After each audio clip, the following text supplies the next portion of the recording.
Ano kaya meron dito sa loob ng Diwata Pares Overload na laro? Tara, tignan natin. Pero meron dito, Diwata Pares Overload talaga. May pulis pa, talaga nagbabantay dito. To, grabe itong larong ito. Tignan natin kung ano pong meron sa ibang lugar.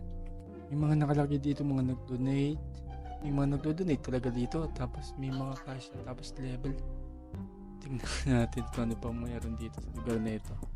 Saan muna natin yung kabilang dulo. Tingnan natin kung anong meron dun. Kung anong may makakainan. Ito, Aling Sinal. Dapat Mang Inasal ito.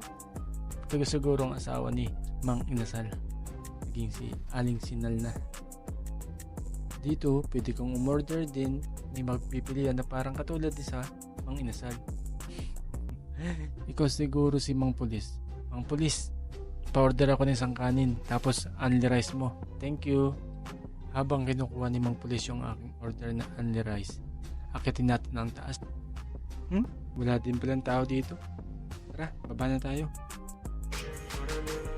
Itong maganda. Party na dito sa baba.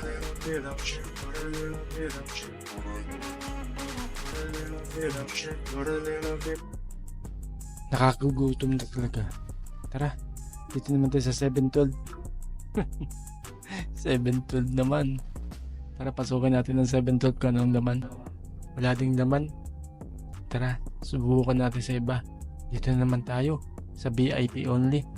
Ano kayang meron dito sa loob nito? Siguro mga, alam nyo na, siguro doon naman tayo sa kabilang dulo. Tingnan natin kung ano naman ang meron doon. Oops, nakikita nyo ba yung nakikita ko? Kulay pula yun at saka dilaw. Ano klaseng building kaya yun? Dito naman tayo sa police station. Tara, tingnan natin naman kung anong loob. Walang nakakulong. Uy, kitchenadal. Hanggang dito ba naman? Nahilo ako to sa paghihikap na yun Buti pa siguro yung mag-shot na lang muna para sa maghapong pag-iikot.